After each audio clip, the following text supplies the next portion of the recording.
ഇപ്പോൾ ഉടമ്പടി ഇട്ടിരിക്കുന്ന പല കള്ളികളെയും കുറിച്ച് പറയണ ഇതാണ്, എവളെ ജനിക്കാതിരുന്നെങ്കിൽ കൊള്ളമായിരുന്നെന്ന്. അതാണ് പ്രശ്നം എന്നത്. നിങ്ങൾ ഉടമ്പെടുക്കുമ്പോൾ ശരിക്കും പ്രാർത്ഥിക്കണം, ഇതെല്ലാം ജെനുവിൻ സ്പിരിറ്റിലാണ് വർക്ക് ചെയ്യണത്. ഇതിനകത്ത് കള്ളത്തരങ്ങൾ വല്ലതും ഉണ്ടാ? മറ്റുള്ളവർ പണി കൊടുക്കാൻ വേണ്ടിയാണോ, അതോ എനിക്ക് ആൾ കളിക്കാൻ വേണ്ടിയാണോ ഞാൻ ഇതെല്ലാം ഈ ഭൗതിക നേട്ടങ്ങൾ നേടുന്നത്? അതുകൊണ്ടാണ് ബൈബിൾ പറയണത് നിങ്ങൾക്ക് സ്നേഹമായിരിക്കണം നിങ്ങളുടെ ലക്ഷ്യം. ലക്ഷ്യത്തിൻ്റെ അകത്ത് സ്നേഹം മാത്രമേ പാടുള്ളൂ. അത് ടേക്ക് ദ ബെഡഫോർഡ് 1 കൊരിന്തോസ് 14:1. സ്നേഹമായിരിക്കട്ടെ നിങ്ങളുടെ ലക്ഷ്യം. അത് തന്നെ അതിനകത്ത് വരുന്നത് ക്രിസ്തീയമായ സ്നേഹമാണ് കേട്ടോ, അല്ല വല്ല സ്നേഹമല്ല. അതായത് മറ്റുള്ളവർക്ക് വേണ്ടി അവരുടെ നന്മ, അവരുടെ വളർച്ച, അവരുടെ കേടുകൂടാതെ സംരക്ഷിക്കുന്ന അതും ദൈവത്തിന് വേണ്ടി ചെയ്യാൻ പറ്റിയ സ്നേഹമായിരിക്കണം നിങ്ങളുടെ ലക്ഷ്യം. ദൈവത്തിന് വേണ്ടി മനുഷ്യനെ ഏത് സാഹചര്യത്തിലും സന്ധിക്കാൻ പറ്റിയ ഒരു സ്നേഹമായിരിക്കണം നിങ്ങളുടെ. അപ്പോൾ നിങ്ങൾ കർത്താവിനോട് പറയണം, എനിക്ക് PSC ടെസ്റ്റാണ്, 42 വയസ്സുണ്ട്, എനിക്കിപ്പോൾ 41 അടുത്ത മാർച്ചിൽ ഞാൻ നിയമിതയായില്ലെങ്കിൽ റാങ്ക് ലിസ്റ്റ് ക്യാൻസലാകും, ഞാൻ പുറത്താകും എന്നൊക്കെ പറയും. ഇപ്പം ഞാൻ പുറത്താകും, എൻ്റെ റാങ്ക് ലിസ്റ്റ് ക്യാൻസലാകും എന്നൊക്കെ പറയണമെങ്കിൽ ഇത് ആർക്കും കഴിയും. അതിന് കെട്ടിയെടുത്ത് ഒരു ഉടമ്പടി ക്രിസ്ത്യാനി ആകേണ്ട ഒരു കാര്യമില്ല. പക്ഷേ നിങ്ങൾ പറയേണ്ട ഇതാണ്, എനിക്ക് ഇത് നീ തന്നാൽ എൻ്റെ ജീവിതത്തിൽ പറ്റുന്ന സഹായമെല്ലാം ഞാൻ എല്ലാവർക്കും ചെയ്യും. അത് നീ പറയണം ദൈവത്തോട്. എവിടെയാണ് എൻ്റെ സഹായം ആവശ്യമായി വരണത് അതെല്ലാം ഞാൻ ചെയ്യും. കാര്യം ക്രിസ്ത്യാനിറ്റിയിലുള്ളൊരു പ്രശ്നം, അത് ആളെ ഇങ്ങോട്ട് എടുക്കണമെങ്കിൽ കഴുകിയേ എടുക്കത്തുള്ളൂ, കഴുകാത്ത ഒരു സാധനത്തിനും എടുക്കത്തില്ല. അതാണ് ആളെ എടുക്കണമെങ്കിൽ ആളെ ആ ക്രിസ്ത്യ വിശ്വാസത്തിലേക്ക് ക്രിസ്തുവിനെ. ഇപ്പം നീ ഇപ്പോൾ ഞാനിവിടെ മതം മാറാറൊന്നും ഞാൻ പറയത്തില്ല, അതെൻ്റെ സബ്ജക്റ്റും അല്ല. പക്ഷേ നീ ക്രിസ്തുവിന് നിനക്ക് ഓഹരി വേണമെന്നുണ്ടെങ്കിൽ നിന്നെ ദൈവം കഴുകിയെടുക്കത്തുള്ളൂ. അതിനാണ് ജ്ഞാനസ്ഥാനം എന്ന് പറയണത്. വെച്ച് കഴിഞ്ഞാൽ നീ വിശുദ്ധീകരിക്കണം, നിലപാടിൽ വിശുദ്ധീകരിക്കണം, നയത്തിൽ വിശുദ്ധീകരിക്കണം, നടപടിക്രമങ്ങൾ വിശുദ്ധീകരിക്കണം, നിൻ്റെ നിലനിൽപ്പിൽ വിശുദ്ധീകരിക്കണം. എല്ലാ മേഖലകളിലും ക്രിസ്തുവായിരിക്കണം, ക്രിസ്തുവിൻ്റെ സ്നേഹമായിരിക്കണം നമ്മുടെ ലക്ഷ്യം. കൈയടിക്കട്ടെ, ശ്രദ്ധിക്കട്ടെ. ഞങ്ങളുടെ വാക്കുകളും ചിന്തകളും പ്രവൃത്തികളും എല്ലാം നിന്നെ ലക്ഷ്യം വെച്ചാകുവാൻ ഈ ആരാധനയിലൂടെ ഞങ്ങളെ അഭിഷേകം ചെയ്യണമേ.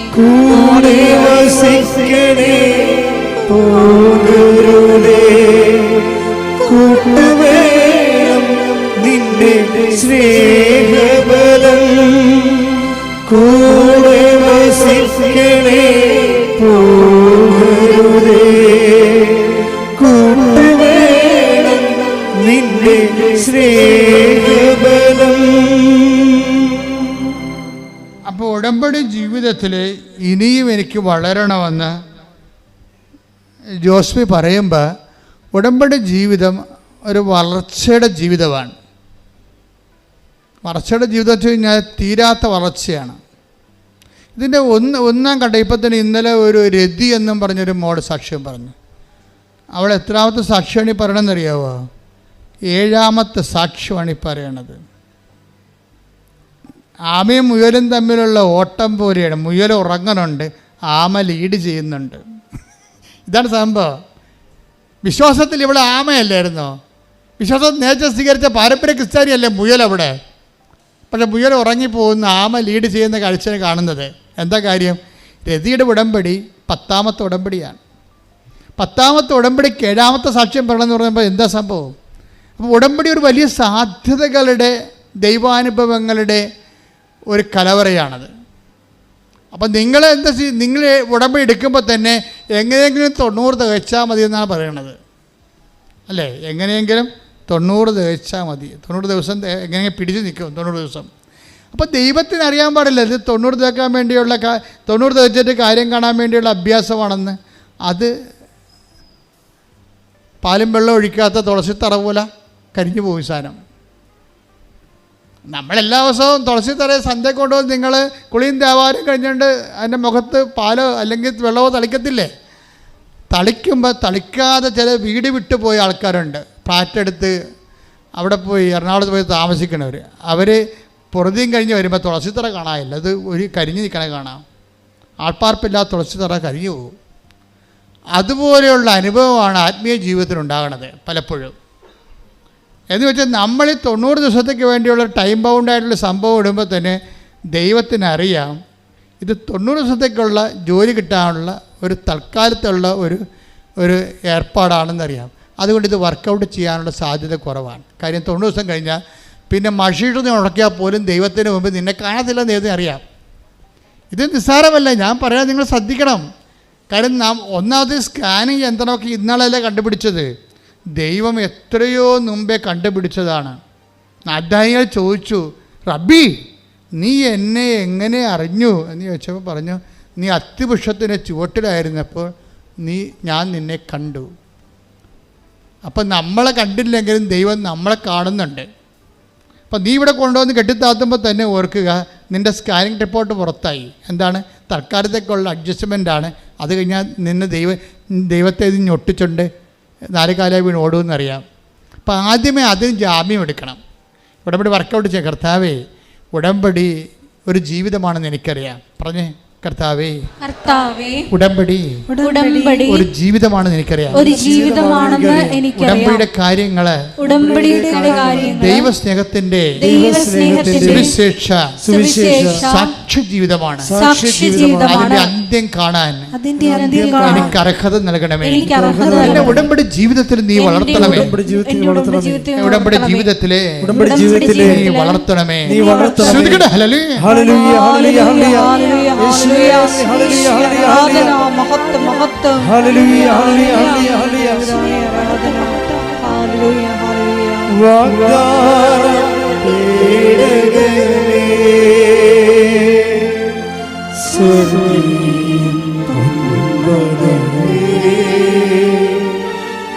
കൃപാസനത്തിൻ്റെ അമ്മേ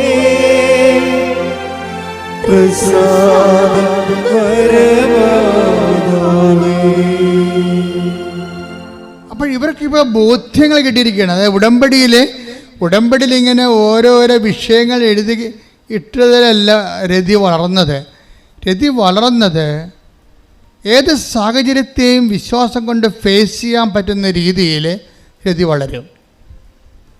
ഇന്നലെ തന്നെ 6 സാക്ഷ്യങ്ങളെ പറ്റി പറഞ്ഞിട്ടുണ്ട്. അവളുടെ സാക്ഷ്യം ഒന്ന്, അവളുടെ കുഞ്ഞിൻ്റെ സാക്ഷ്യമുണ്ട്. കുഞ്ഞും അമ്മയും പ്രഗ്നൻ്റ് ആയിരുന്നു. ഇവിടെ വരുമ്പോൾ കഴിഞ്ഞ 5-6 മാസം മുമ്പ് വന്നായിരുന്നു കക്ഷി. അപ്പോൾ പ്രഗ്നൻ്റ് ആയിരുന്നു. അപ്പന് ക്യാൻസറായിരുന്നു, അവൾ പ്രഗ്നൻ്റ് ആയിരുന്നു, കുഞ്ഞിന് എന്തോ ഈ ബ്ലോക്കായിരുന്നു. അപ്പോൾ ഇത്രയും പ്രോബ്ലംസിലൂടെയാണ് ഈ 5-ാം ഉടമ്പടിക്കാരത്തിൽ പോണത്. 5-ാം ഉടമ്പടിയാണ്. സാക്ഷികളെല്ലാം പറഞ്ഞ് 5 പ്രാവശ്യം പറഞ്ഞിട്ട് 6-ാമത്തെ ഉടമ്പടിയിലൂടെ കുതിക്കുമ്പോഴാണ് അപ്പന് 4th സ്റ്റേജ് ക്യാൻസർ വരണത്.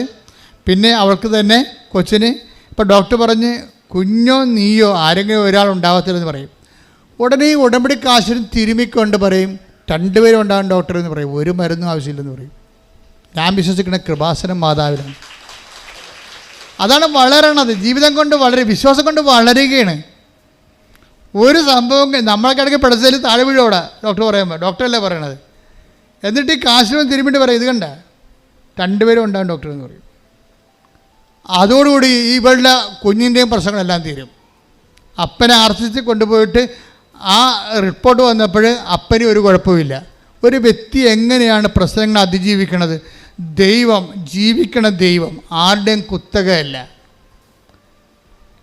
ജീവിതം നമുക്ക് യേശുക്രിസ്തു സുവിശേഷവും ആരുടെയും കസ്റ്റഡിയിലുമല്ല. സുവിശേഷത്തിന് വിലങ്ങ് വെക്കപ്പെട്ടിട്ടില്ലെന്ന് പറഞ്ഞിട്ടുണ്ട്. ശ്രദ്ധിക്കട്ടെ. ഹല്ലേലൂയ, ഹല്ലേലൂയ, ഹല്ലേലൂയ, ഹല്ലേലൂയ, ഹല്ലേലൂയ, ഹല്ലേലൂയ.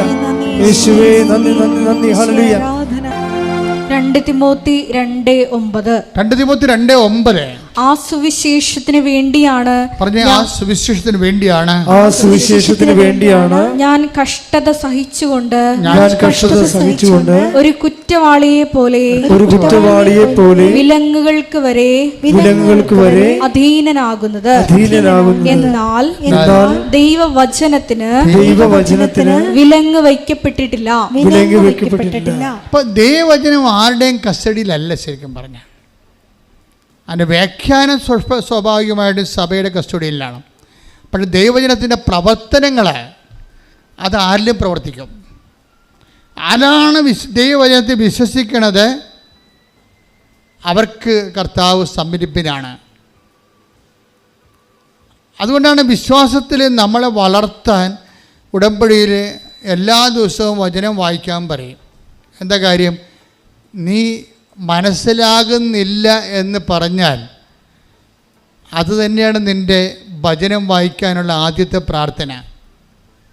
ഞങ്ങൾ വചനമൊക്കെ വായിക്കുമ്പോൾ കർത്താവിൻ്റെ വചനം പ്രഘോഷിക്കാൻ ഞങ്ങളുടെ ഹൃദയത്തെയും അതിരത്തെയും സംശുദ്ധമാക്കണമെന്നാണ് പ്രാർത്ഥിക്കുന്നത്. ശരിക്കും പറഞ്ഞാൽ വചനം പങ്കുവെക്കുമ്പോൾ ആദ്യം പ്രാർത്ഥിക്കേണ്ടത് കർത്താവ് ഇത് മനസ്സിലാകണില്ലെന്നാണ് പറയുന്നത്. ഫിലിപ്പോസിൻ്റെ രഥത്തിനോട് ചേർന്ന് നടക്കാൻ പറയുമ്പോൾ സിറിയക്കാരൻ ഷണ്ടം പറയണത് ആരെങ്കിലും വ്യാഖ്യാനിച്ചു തരാതെ എങ്ങനെ മനസ്സിലാകും? അപ്പം ദൈവത്തിൻ്റെ വചനം നീ തുറക്കുമ്പോൾ ഇത്രയും പറഞ്ഞാൽ മതി, കർത്താവേ മനസ്സിലാക്കി തരണമേ എന്ന്.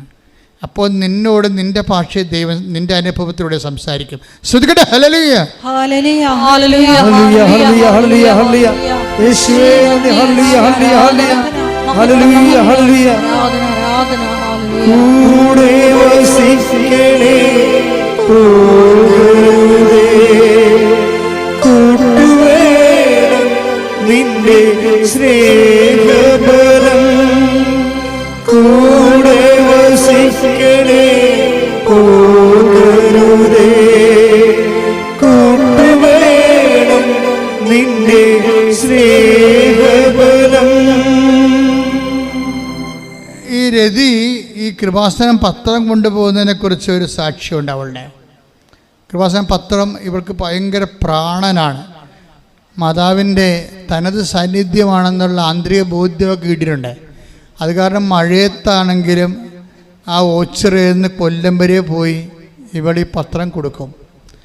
താലൂക്ക് ആശുപത്രി കൊടുക്കും, ജനറൽ ആശുപത്രി കൊടുക്കും.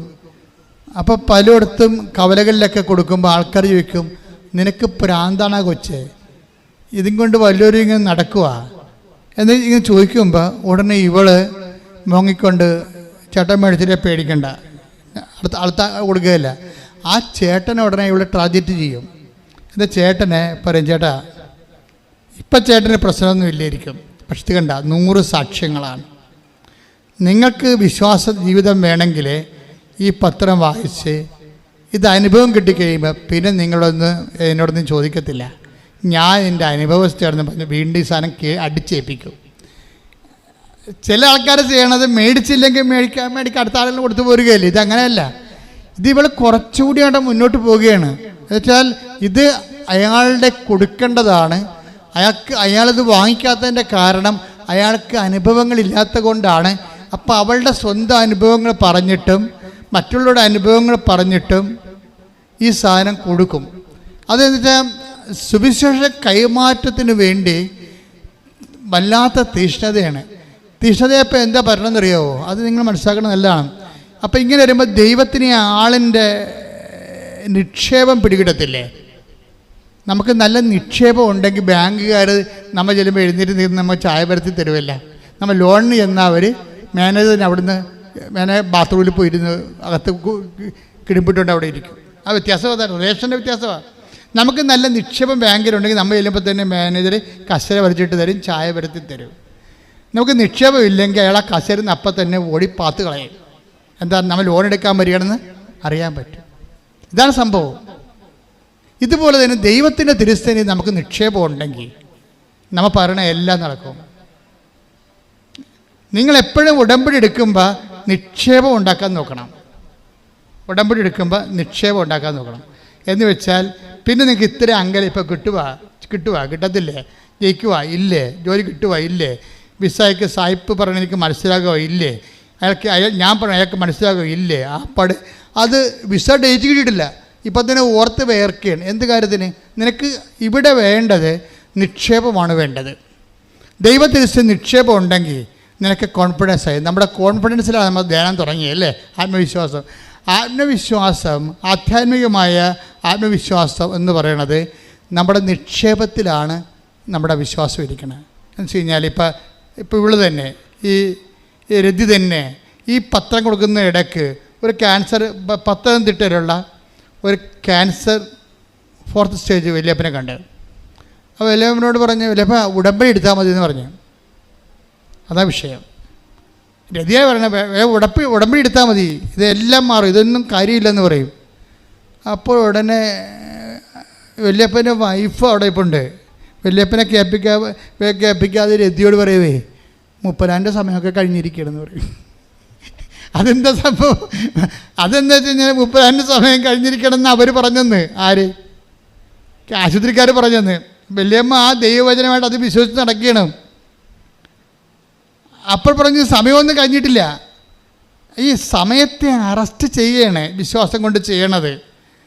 അപ്പോഴേ പോകാൻ കൊച്ചേ എന്ന് പറഞ്ഞുകൊണ്ട് ഇവളെ ഒഴിവാക്കണമല്ല, ഇവള് മാറുന്നില്ലല്ല, ഇവളെ ഒഴിവാക്കാൻ വേണ്ടി വല്യമ്മ ഉടായ്പ പറഞ്ഞ് പോകാൻ കൊച്ചേ പോരാവേ, ഞങ്ങൾ പത്തനംതിട്ടയിൽ ആലപ്പുഴ വരണപ്പേ, എന്നാലും വരാം എന്നൊക്കെ പറഞ്ഞ് എന്ന് പോയി. പിറ്റേ ആഴ്ച പിന്നെ ഇവിടെ കണ്ണി വന്ന് പെട്ടു വല്യമ്മനും കൂടി. അപ്പോൾ നിങ്ങൾ പോയില്ലേ?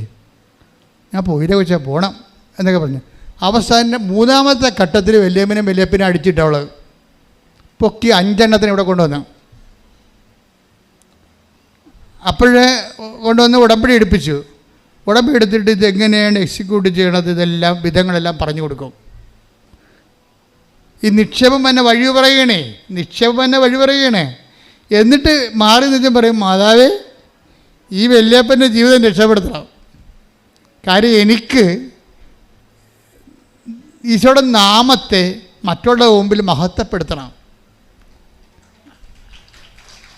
അതാണ് ആ ദൈവത്തോടെ കമ്മ്യൂണിക്കേഷനൊക്കെ ഭയങ്കര രസമാണ്. ഉടമ്പടി ജീവിതത്തിൻ്റെ ഓരോ അറ്റവും അർദ്ധത്തിലേക്ക് നമ്മൾ അടുത്ത ഭാഗങ്ങളിലേക്ക് നമ്മൾ പോവുകയാണ്. ഇതിവിടെയും കൊണ്ട് അവസാനിക്കും തോന്നില്ലേ ഉടമ്പടി?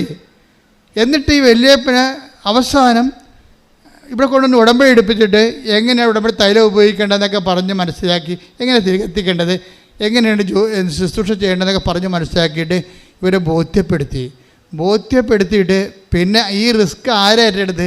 രതിയുടെ ജാമ്യത്തിലാണ് ഈ 4th ക്യാൻസർ ഇരിക്കണത്. എന്നിട്ട് രതിയാണ് ഞാനിങ്ങനെയൊക്കെ അവരോട് പറഞ്ഞിട്ടുണ്ട്, എൻ്റെ ഉദ്ദേശം അമ്മയെ പല മനുഷ്യരെ അറിയണം ഇതിലൂടെ, അതാണ് സത്യം. അപ്പോൾ എൻ്റെ ഉദ്ദേശം, അപ്പോൾ ആ ഉദ്ദേശശുദ്ധി കറക്റ്റാണ്, നിക്ഷേപം കൂടുന്ന പരിപാടിയാണത്. അപ്പോൾ അമ്മ ഈ വിഷയം ഈ ഫയലെടുത്ത് ഒപ്പിട്ട് കളയും ഉടനെ. എന്തെല്ലാം പറഞ്ഞാലും, സമയം പോയെന്ന് പറഞ്ഞാലും സമയം കഴിഞ്ഞെന്ന് പറഞ്ഞാലും മറിയം അങ്ങോട്ട് ഒപ്പിട്ട് കഴിഞ്ഞാൽ, അങ്ങനെ പച്ചമഷി അങ്ങോട്ട് വീണ് കഴിഞ്ഞാൽ പിന്നെ അവിടെ പിന്നെ വേറെ ഓവർ റൈറ്റിംഗ് ഒന്നും വരത്തില്ല. കർത്താവിന് അതിൻ്റെ പുറത്ത് കയറി ഒപ്പിടുകയില്ല, റിമാർക്ക് എഴുതത്തില്ല. അത് മറിയം. എന്താ കാര്യം വെച്ചാൽ അവർ അനാദികാലം മുതൽ തിരഞ്ഞെടുക്കപ്പെട്ട ഒരാളാണ്. അവർക്ക് വചനത്തിൻ്റെ എല്ലാ ഭാഗങ്ങളെയും പെട്ടെന്ന് ഓപ്പൺ ചെയ്ത് കിട്ടും. അതിനുള്ള പ്രത്യേക അഭിഷേകം അവർക്കുണ്ട്. ഒരു വചനത്തിൻ്റെ മാതാവാണ് ശരിക്കും. അപ്പം അതുകൊണ്ട് തന്നെ ഈ വല്യപ്പൻ ആശുപത്രി RCC പോയിട്ട് പിറ്റേ ആഴ്ച ടെസ്റ്റ് ചെയ്തപ്പോൾ ഒരു ക്യാൻസറും ഇല്ല ആളിന്. ആരാണ് ഇവർക്ക് സൗഖ്യം കൊടുത്തത്? രതി എന്ന് പറയുന്ന ആളാണ്. ഇത് ഈ വല്യപ്പനാരാണ്? ഒരു പച്ച ക്രിസ്ത്യാനി പോരെ. അതാ സംഭവം. ദൈവം ഈ വിഷയം നേരിട്ട് ചെയ്യാൻ ഹൃദയശുദ്ധിയുള്ളവർ ദൈവത്തെ കാണുന്ന ഒരു വലിയ ഉടമ്പടിക്കാരം. ശ്രദ്ധിക്കട്ടെ.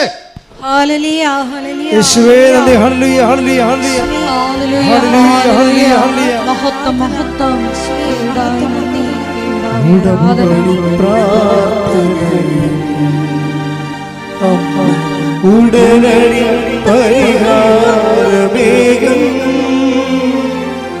ഉടമ്പടി പ്രാർത്ഥന, ഉടനടി പരിഹാരമേകും അവൻ പറയുന്നത് ചെയ്തിടുകിൽ ജീവിതം ധന്യമായിടും. അവൻ പറയുന്നത് ചെയ്തിടുകിൽ ജീവിതം ധന്യമായിടും. അപ്പോൾ ഇനി നമുക്ക് ഇനി സ്മൃതിയുടെ കേസ് സാക്ഷി എടുക്കാം. സ്മൃതി സാക്ഷ്യം, സ്മൃതിയുടെ വിഷയം എന്താണെന്ന് നിങ്ങൾക്ക് അവർ നല്ല വെൽ എഡ്യൂക്കേറ്റഡ് നേഴ്സാണെന്ന് തോന്നുന്നു. അവരുടെ വൊക്കാബുലറി എല്ലാം മെഡിക്കൽ ടേംസ് അവർ പറയണത് പല മുക്കാരും. അപ്പോൾ എനിക്ക് മനസ്സിലായി അവരൊരു 5-10 കൊല്ലം വിദേശ രാജ്യത്ത് ജോലി ചെയ്തിട്ട് ഇപ്പം നാട്ടിൽ കുഞ്ഞുങ്ങളെ വളർത്താൻ വേണ്ടി നാട്ടിൽ വന്നിരിക്കുകയാണ്. അപ്പോൾ ഈ 3ാമത്തെ കുഞ്ഞ് ജനിച്ചപ്പോൾ കുഞ്ഞിൻ്റെ പ്രശ്നമായി. സ്മൃതിയുടെ കുഞ്ഞിൻ്റെ പ്രശ്നം എന്ന് വെച്ച് കഴിഞ്ഞാൽ കുഞ്ഞ് ജനിച്ച് കഴിഞ്ഞിട്ട് കുഞ്ഞ് പാല് കുടിക്കണില്ല. അപ്പോൾ നമുക്കറിയാമല്ലോ കുഞ്ഞുങ്ങളാണെങ്കിൽ പാല് ഇൻസ്റ്റിങ്ക്റ്റ് ഉള്ള കാരണം ജനിച്ച നമ്മൾ അമ്മമാരുടെ അമ്മിഞ്ഞപ്പാൽ അവരെടുത്ത് കുടിക്കുവാനുള്ള കുഞ്ഞുങ്ങളാണ് ശരിക്കും. അവരുടെ നമ്മൾ ഉറങ്ങിക്കിടന്നാലും അവർ കുടിക്കും. അതാണ് അവർക്ക് ദൈവം കൊടുത്തിരിക്കുന്ന ഇൻസ്റ്റിങ്ക്റ്റ് അതാണ്. പക്ഷേ കുഞ്ഞിന് വായിക്കൊണ്ട് വെച്ച് കൊടുത്തിട്ടും കുഞ്ഞ് പാല് കുടിക്കണില്ല. പാല് കുടിക്കാമെന്നപ്പോൾ അത് ഭയങ്കര, പക്ഷേ എന്താണെന്ന് മനസ്സാകണില്ല. എന്തുകൊണ്ട് കുഞ്ഞ് പാല് കുടിക്കണില്ലെന്ന് മനസ്സാകണില്ല. കൊച്ച് വളരുന്നുണ്ട്, പക്ഷേ തൂക്കക്കുറവാണ്, ഭയങ്കര തൂക്കക്കുറവാണ്. അപ്പോഴേ തൂക്കക്കുറവാണെന്ന് വെച്ചാൽ അങ്ങനെ വന്ന് പിന്നെ വളർച്ച മുരടിച്ച് ചിലപ്പോൾ മരിച്ചും പോവുകയും. അപ്പോൾ എന്താണെന്ന് ഇത് ടെസ്റ്റ് ചെയ്ത് 1.5 കൊല്ലം കഴിഞ്ഞപ്പോഴാണ് കണ്ടുപിടിച്ചത് എന്തുകൊണ്ടാണ് പാല് കുടിക്കാത്തത്. അപ്പോൾ CMB എന്ന് പറഞ്ഞൊരു അസുഖമാണ്, പ്രോട്ടീൻ അലർജിയാണ് കൊച്ചിന്. പ്രോട്ടീൻ സക്ക് ചെയ്യത്തില്ല. ഈ പാലിൻ്റെ അകത്ത് പ്രോട്ടീനുള്ള കാരണം അത് അലർജിയാണ്, കൊച്ച് റിജക്റ്റ് ചെയ്യും. പക്ഷെ അത് കണ്ടുപിടിച്ചപ്പോൾ ഡോക്ടർ അതിന് പകരം എന്ത് ചെയ്യാനാണ്, പാല് സാധാരണ കുഞ്ഞുങ്ങൾ വന്ന് നമ്മുടെ അടുത്ത് പാല് കുടിക്കത്തില്ലേ, പക്ഷെ കുഞ്ഞ് വരണമില്ല, കൊടുത്തിട്ടും കുടിക്കണില്ല. അപ്പോൾ വേറെ ഫോർമുല മിൽക്ക് കൊടുത്ത് ഫോർമുല ഈ പാലിൻ്റെ അകത്തുള്ള കണ്ടൻസൊക്കെ വെച്ചിട്ടുണ്ട് എക്സ്ട്രാ ആയിട്ട് നമ്മൾ എക്സ്റ്റേണൽ ഫീഡിങ് നടത്തി. അത് കൊച്ച് തട്ടി കളയാണ്. അപ്പോൾ ഇവരാണെങ്കിൽ ഭയങ്കര ധർമ്മസങ്കടത്തിൽ, അവർക്ക് ഭക്ഷണം കഴിക്കാൻ പറ്റുന്നില്ല, കുഞ്ഞ് ഭക്ഷണം കഴിക്കണില്ല, കുഞ്ഞ് നേർത്ത് നിരണ്ട് വരണേ, ഭയങ്കര സങ്കടമാണ്. ഇതിന് ട്രീറ്റ്മെൻറ്റും ഇല്ല ശരിക്കും. പിന്നെ എന്താ വെച്ച് കഴിഞ്ഞാൽ വേറെ ഒരു പൊടി വാങ്ങിച്ച് കൊടുക്കാൻ ഡോക്ടർ പറഞ്ഞു. അതിൻ്റെ എന്നാ പൊടി, ആ പൊടിയുടെ പേരൊക്കെ ഇവിടെ അറ്റാമിൻ പെറ്റി എന്നും പറഞ്ഞൊരു പൊടി 400 ഗ്രാം, ഒരു ടീസ്പൂൺ 400 ഗ്രാം ഒക്കെ കിട്ടണമെങ്കിൽ 2000 രൂപയാണ്. എങ്ങനെയാണ് മുതലാകണത്? നിങ്ങളൊന്ന് ചിന്തിച്ചേക്ക്. അമ്മിഞ്ഞപ്പാൽ കുഞ്ഞ് കുടിക്കുമ്പോൾ നിങ്ങളവർക്കും അമ്മിഞ്ഞപ്പാൽ കുടിക്കുന്നത് നാച്ചുറലാണെന്ന്. ഈ സാധനം ഒന്ന് കുടിക്കാതിരുന്ന് നോക്കണം, നമ്മുടെ വസ്തു എഴുതി കൊടുക്കേണ്ടി വരും. അറ്റാമിൻ പറ്റിക്ക് ഗ്രാമിന് 400 ഗ്രാമിന് 2000 രൂപ. അത് 2000 രൂപ അവിടെ നിന്നൊക്കെ കൊച്ചു കുടിക്കുക, കാശും പോണ്, കൊച്ചു കുടിക്കണില്ല, കൊച്ചു തുപ്പിക്കളയും. വൊമിറ്റിംഗ് എന്ന് പറഞ്ഞാൽ ഭയങ്കര എന്ത് പ്രോട്ടീൻ കണ്ടൻറ്റ് എന്ത് ചെന്നാലും കൊച്ചു ഓക്കാനിച്ച് തുപ്പി ഛർദ്ദിച്ച് സ്വരം ഉണ്ടാക്കി ബഹളം ഉണ്ടാക്കി വയലൻ്റായിട്ട് പിടിച്ച് മറിച്ച് താഴെയിടും. കൊച്ചിന് ഈ പാല് കുടിപ്പിക്കുന്നത് ഒരു ഭയങ്കര ജീവമരണ പോരാട്ട വിഷയമായി. അപ്പോൾ എനിക്ക് മനസ്സിലായില്ല അമ്മ എന്തുമാത്രം വിഷമിക്കുന്നതെന്ന് മനസ്സിലായില്ലേ. അവസാനം ഈ അറ്റാമിൻ പറ്റിയെന്ന് പറഞ്ഞ മരുന്ന് പ്രോട്ടീൻ മരുന്ന് കണ്ടൻറ്റ് കൊച്ചിന് കൊടുക്കണത് ഈ അവർക്ക് വിറഞ്ഞിട്ട് 2 വയസ്സായപ്പം അവർ മടുത്ത് ഈ കൊച്ചിനെ കൊണ്ട് അത്രയ്ക്ക് കൊച്ചിനെ ഓടിക്കളയും. കൊച്ച് എന്തെങ്കിലും കൊടുക്കണമെന്ന് കേൾക്കുമ്പോൾ തന്നെ പേടിച്ചിട്ട് അവസാനം ഇവർ കസേര ഇരുന്ന് അവിടെ മുട്ട് കൊണ്ട് കുഞ്ഞിൻ്റെ കഴുത്ത് ഞെക്കി പിടിക്കും. നിങ്ങളൊക്കെ കുറേ അങ്ങനെ നമ്മുടെ അമ്മമാരെ കുറേ കഷ്ടപ്പെട്ടിട്ടുള്ളതാണ് നമ്മൾ വളർത്താൻ വേണ്ടി അല്ലേ. ഞെക്കി പിടിച്ചിട്ട് എന്ത് ചെയ്യുക, വാ പൊളിക്കും, എന്നിട്ട് കുഴൽ അണ്ണാക്കിലോട്ട് കുത്തിക്കയറ്റും. അപ്പോൾ അവൻ കാല് കൊണ്ട് കൈയും കാലും കൈ കണ്ട് മോന്തക്കിട്ടടിക്കും, കാല് കൊണ്ട് ചവിട്ടും. അവസാനം കുഞ്ഞ് പലപ്പോഴും ഇത് അവസാനം നിവൃത്തിയില്ല വരുമ്പോൾ അമ്മ കുഞ്ഞിനെ കൈവിട്ട് കളയും. അത് മൂഞ്ഞയും കുത്തിപ്പോയി നിലത്തടിച്ച് വീഴും.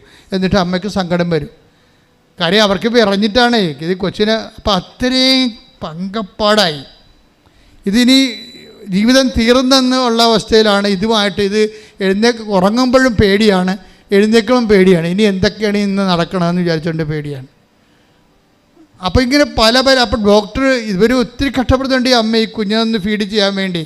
അപ്പോൾ ഡോക്ടറോട് ചോദിക്കുമ്പോൾ ഡോക്ടർ പറയും നിങ്ങളൊന്ന് തഞ്ചത്തി കൊടുത്താൽ മതി എന്ന് പറയും. അപ്പോൾ ഇവർക്ക് വെറിയും, കാര്യം എൻ്റെ കൺസേണിനെ കുറിച്ച് പോലും അയാൾക്ക് കൺസേൺ ഇല്ല എന്ന്. ഞാൻ ഭക്ഷണം പോലും കഴിക്കാതെ കുഞ്ഞിനെ ഒരു തുള്ളി അകത്ത് കടത്താൻ വേണ്ടി ശ്രമിക്കുന്നത്. അപ്പോൾ എൻ്റെ ഒരു കുഴപ്പമായിട്ട് ഡോക്ടർ കൈയൊഴിയുകയാണ് ശരിക്കുന്നത്. എൻ്റെ മക്കളെ, ഇത് ജീവിതമാണ്, എല്ലാവരെയും നമ്മളെ കൈവീഴും. അപ്പോൾ ക്രിസ്തു നിങ്ങളെ രൂപപ്പെടുന്നതിൻ്റെ ഒരു ലക്ഷണമാണ് നിങ്ങളെല്ലാവരും എന്നെ കൈവഴിയും തന്താങ്ങളുടെ വഴിക്ക് പോകുമെന്ന് പറഞ്ഞില്ല. Take the word of God. ശ്രദ്ധിക്കട്ടെ. ഹല്ലേലൂയ ഹല്ലേലൂയ ഹല്ലേലൂയ ഹല്ലേലൂയ ഹല്ലേലൂയ. യേശുവേ നന്ദി നന്ദി നന്ദി. ഹല്ലേലൂയ ഹല്ലേലൂയ ഹല്ലേലൂയ ഹല്ലേലൂയ ഹല്ലേലൂയ ഹല്ലേലൂയ. യേശുവേ സ്തുതി. ഹല്ലേലൂയ. യോഹന്നാൻ 16:32. യോഹന്നാൻ 16:32. എന്നാൽ നിങ്ങൾ ഓരോരുത്തരും പറഞ്ഞേ, എന്നാൽ നിങ്ങൾ ഓരോരുത്തരും താന്താങ്ങളുടെ വഴിക്ക് ചിതറിക്കപ്പെടുകയും എന്നെ ഏകനായി വിട്ടുപോവുകയും ചെയ്യുന്ന സമയം വരുന്നു, അല്ലാതെ വന്നു കഴിഞ്ഞു. എങ്കിലും ഞാൻ ഏകനല്ല, കാരണം പിതാവ് എന്നോട് കൂടെയുണ്ട്.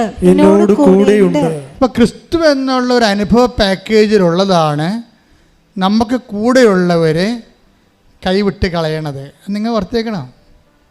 പക്ഷേ ക്രിസ്തു നിങ്ങൾ രൂപപ്പെട്ട് വരുമ്പോൾ നമുക്കറിയാൻ പറ്റും, അതിൻ്റെ മണം വരും. എന്താണ്? കൂടെയുള്ളവർ നമ്മുടെ സെക്യൂരിറ്റി ആയിട്ട് നമ്മൾ കണ്ടുവച്ചിരിക്കുന്ന ആൾക്കാർ പതുക്കെ പതുക്കെ നമ്മളെ കൈവഴിയും. അപ്പം നിങ്ങൾ സന്തോഷിക്കണം. എന്താ കാര്യം? അപ്പോൾ നിങ്ങൾ ആഹ്ലാദിച്ച് ഉല്ലസിക്കുവിൻ, പ്രതിഫലം വലുതായിരിക്കും വരാൻ പോണത്. എന്നുവെച്ചാൽ അത് പ്രതിഫലം എന്താ? നമ്മുടെ പ്രതിഫലം ക്രിസ്തുവാണ്. പ്രതിഫലം ഒരു വിശ്വാസിയുടെ പ്രതിഫലം ക്രിസ്തുവാണ്. വലിയ പ്രതിഫലം എന്നാണ് ബൈബിൾ പറയണത്. നിങ്ങളുടെ പ്രതിഫലം വലുതായിരിക്കുമെന്ന്. അപ്പോൾ ദൈവരാജ്യത്തിലെ ഒരു വ്യക്തിക്ക് കിട്ടാവുന്ന ഏറ്റവും വലിയ പ്രതിഫലം ക്രിസ്തുവാണ്. അപ്പോൾ ഈ പ്രതിഫലം നമുക്ക് കിട്ടാൻ പോകുമ്പോഴാണ് മറ്റുള്ളവരെ തദ്ദാങ്ങൾ അവർക്ക് നിശ്ചയിച്ചപ്പെട്ട വഴിയിലേക്ക് അവർ പോകും. കാരണം ക്രിസ്തു ഒരു വലിയ പ്രതിഫലത്തിലേക്കുള്ളൊരു വിശ്വാസത്തിൻ്റെ യാത്രയാണ്.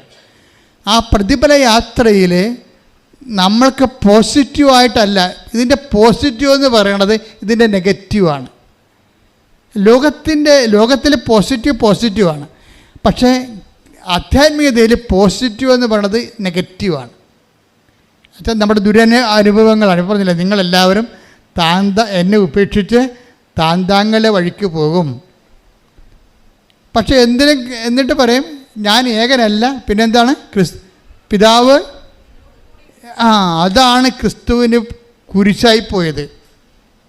ക്രിസ്തുവിൻ്റെ ഏറ്റവും വലിയ കുരിശ് അതാണ്, ആ ഒരു വാക്കാണ്. എന്ന് വെച്ച് കഴിഞ്ഞാൽ പിതാവ് കൂടെയുണ്ടെന്ന്. ഇപ്പം പിതാവ് കൂടെ ഉണ്ടെങ്കിൽ ഏത് റോമാക്കാരായാലും ഏത് കുരിശുമരണമായാലും ചമ്മട്ടി ആയാലും ക്രിസ്തുവിന് ഏക്കത്തില്ലെന്ന് പിതാവിനറിയാം.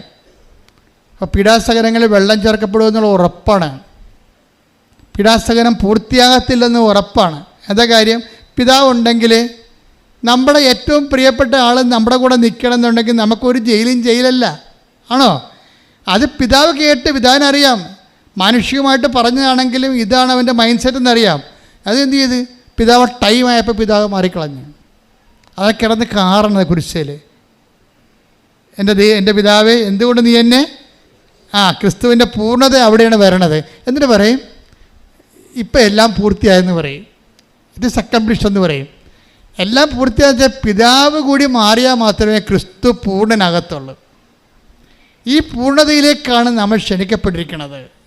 അത് മനസ്സിലായേ? അപ്പോൾ ആരെങ്കിലും എന്തെങ്കിലും സംഭവിച്ചാൽ അത് നെഗറ്റീവാണ് സംഭവിക്കണമെങ്കിൽ അത് പോസിറ്റീവായിട്ട് കരുതണം. എന്താ കാര്യം? നമ്മൾ ക്രിസ്തുവിലേക്ക് വളരുകയും ക്രിസ്തു നമ്മളെ പൂർണ്ണത പ്രാപിക്കുകയും ചെയ്യുകയാണ്. കൈയടിച്ച് ശ്രദ്ധിക്കട്ടെ. ഹല്ലേലൂയ